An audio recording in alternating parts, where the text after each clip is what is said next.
What I'm going to do is I'm going to make a very simple lean-to between these two trees, parallel to the fire. Essentially, that's just one big crossbar, lots of poles, leaned up against it, 60 degrees. It'll provide me with a reflective heat from the fire, and also, if there is a dump of snow again, it'll provide me with protection. Dead or alive, you're coming with me. I'm feeling much better about myself today.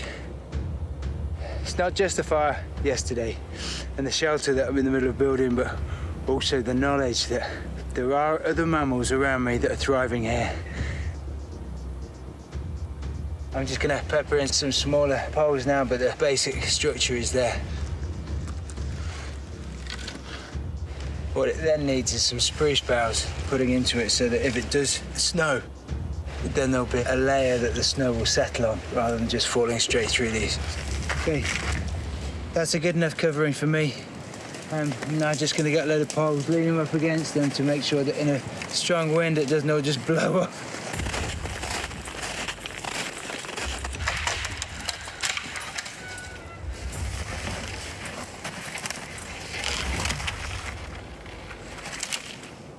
Okay, that didn't work. Is it? Wow, it is. Didn't work for breaking the stick that I wanted to, but I was just trying to snap the stick in the tree, and it revealed this honeycomb. It's a bit black because it's winter. There's no bees around this time either because it's only queens that overwinter. But that is pure honey. Oh my goodness. In terms of energy, clearly it's not a massive amount, but that is pure sugar.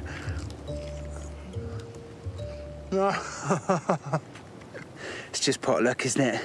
Literally, by trying to snap a tree to build my shelter, it reveals this wild bee's nest. Sugar high.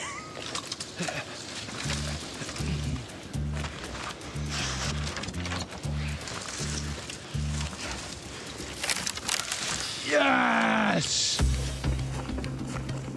The water analogy is perfect. You just have to evolve. You have to allow yourself to flow. You have to rise to the challenge.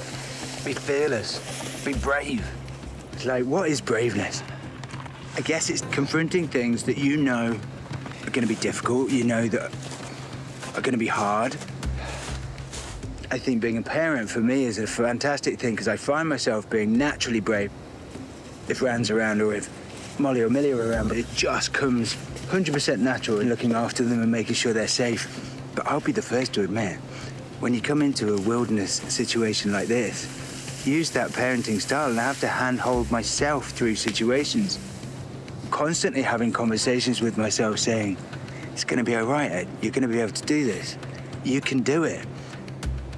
Here's the moment of truth.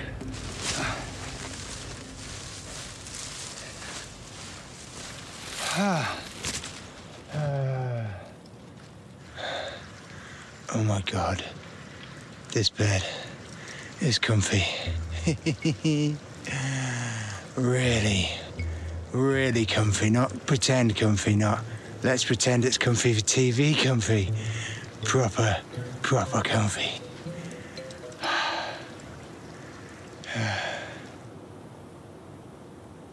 All right. What I want to do, because these pines are everywhere, is just open as many of the little nuts that I can as possible. And putting them into a bit of bark, I'm then going to use 2 stones. It's going to work a little bit like a pestle and mortar. The wind direction changes by the second round here. Normally, you should make one of these things at 90 degrees to the wind.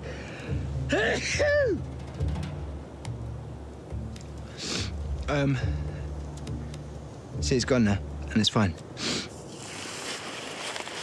But I'm going to try and grind the pine nuts into a kind of flour. Try and make a little paste. I'm going to try toasting them over the fire. Yes. And make little Johnny cakes out of pine nuts. Got another idea of a way of making these that might be a little bit faster.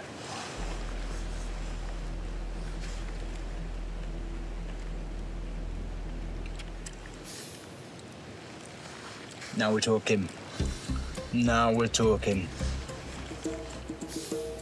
I'd always wondered why the Ashaninka women chew the yucca in order to make masato, which is their fermented drink.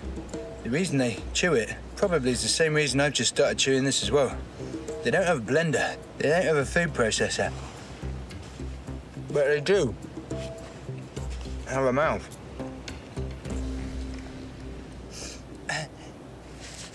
There's my mush. I think the best way of doing this is literally to push the fire away from me and leave a bed of embers. Then I'm literally gonna make little balls, flatten them ever so slightly, and pop them on the embers. Needless to say, never done this before, but they're sticking together without an egg yolk. Oh my goodness. These are gonna be phenomenal.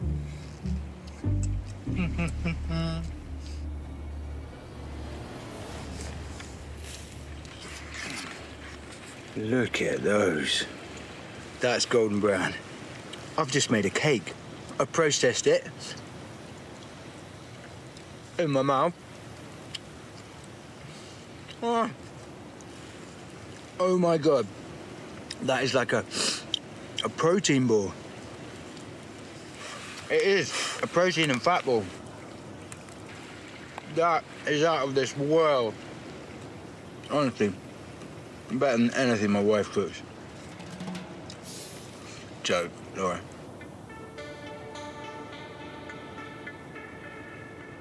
Today's been a solid day. Solid in the fact that I had targets, I worked hard, and I achieved them. I've got myself a shelter. I've got myself a bed. It's comfortable. It's all the more rewarding. To end it on a meal like that, it's just decadence.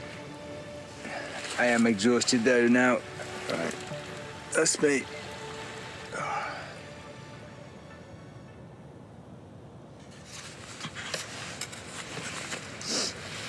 Morning. Snowed in the night. Everything was covered in snow. Except my bed. Look at that. Tiny bit of snow on the corner down there. But the vast majority is snow-free, which means the shelter worked. Still snowing. Very lightly, but it's still snowing. I've woken up feeling just somewhat depleted, I have to say. Starting to get tired now. If I'm honest, I am starting to get tired. It's good that I've been able to make myself a base. Pine nut cakes last night were amazing, but I feel like I need animal fats and animal protein. If I can fish, that will give me a different source of energy that will help keep me strong. There's no suitable natural cordage at this time of year, so I'm making a drastic decision. This is an emergency medical kit, but I guess this qualifies as emergency for me.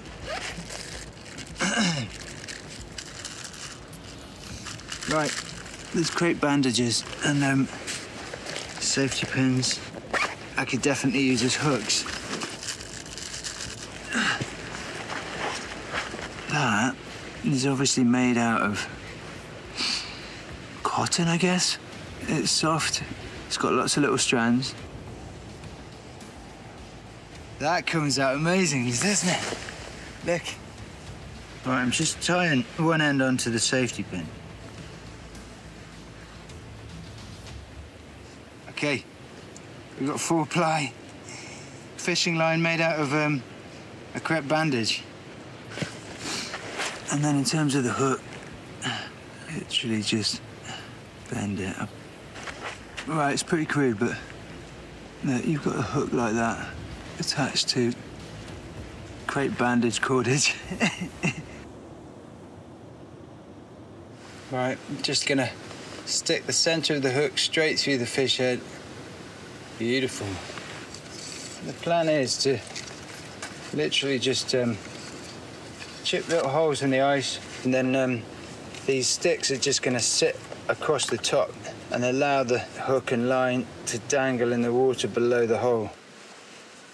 Okay, let's go fishing.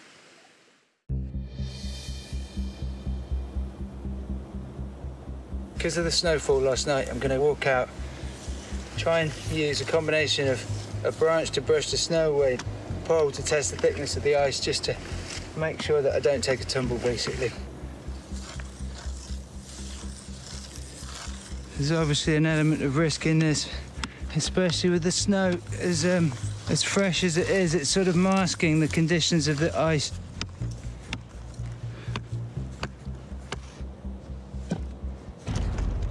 I'm through. Fish head going in. Oh, it's sinking nicely to the bottom as well. Excellent. Right, let's find a location for the second one. I do need to be careful around there. The ice is thin. There's a slightly thinner patch of ice, which is the only place I can get through the ice. Okay, second trap going in. Okay, 2 traps set.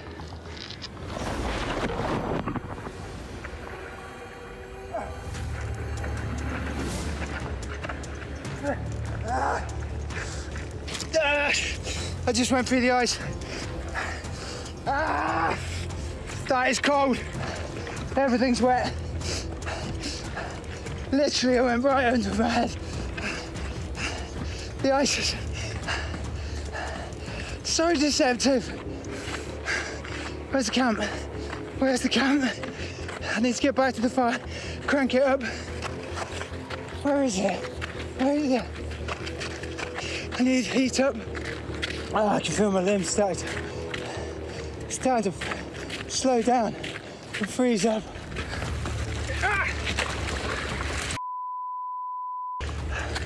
Just went in again. The most important thing is get this fire going.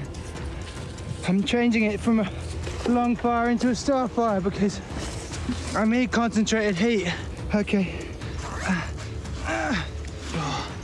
Everything off.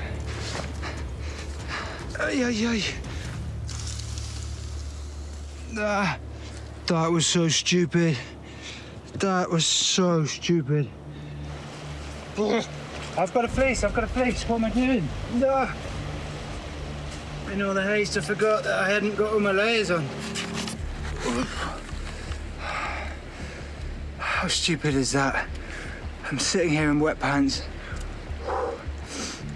I'm actually going to take my pants off now, but I'm not going to show you that. Oh my goodness me. Snowflakes falling down everywhere. Hopefully the stuff that's drying around the fire is drying quicker than it's getting wet.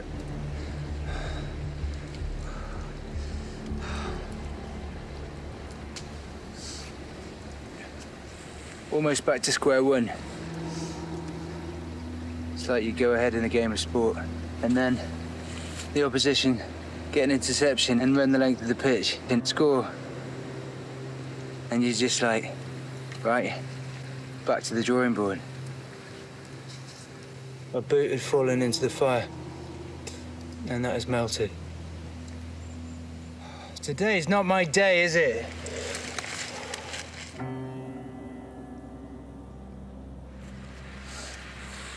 I think another reason that I started to feel down yesterday is that I'm just starving, absolutely starving. You can only eat so many pine nuts. It's animal fats and proteins that I'm absolutely craving, and I need them both to restore my energies, but also to pick me up from a morale perspective. I really, really, really need those nutrients. They're in there. I've seen the evidence. The otters are catching them. They might have a slight upper hand in terms of experience out here over me, but I should be able to make this work.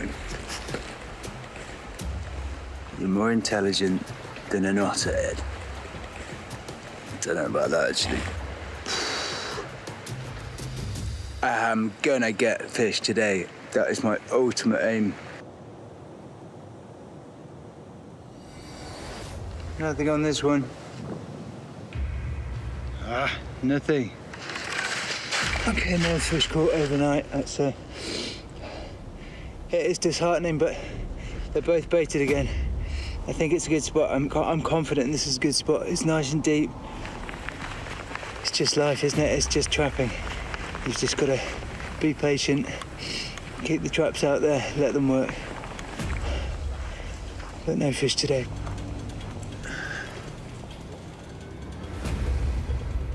It's been 7 days and I've eaten nothing but pine nuts. Today, the fish trap's gonna work. Come on. It's a sunny day. Everything is possible. Fingers, toes, everything crossed.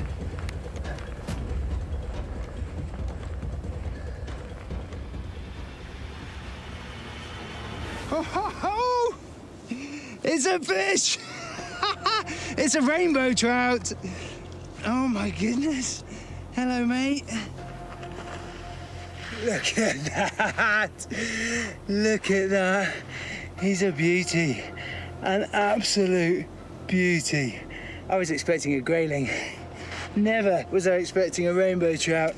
Just think of all the fat and protein that is in that. Right, back to the fire, crank it up, nice bed of embers, and fish for lunch. At last! I'm gonna steam the fish, so I'm gonna put a bed of moss down, then I'm gonna put the fish down, then I'm gonna put a bed of moss on top. And fingers crossed, the result will be a succulent, steamed rainbow trout. Fish straight on top. I've not gutted it, but deliberately. And let's put a bit of seasoning on it. And then, in order to make it actually steam, trapping that moisture in, I'm just gonna put all of the rest of these nicely moist bits of moss on top. Oh, look at that, steaming away. Nothing like a good steamer. They should retain enough heat to cook that to perfection. 20, 25 minutes, should be done.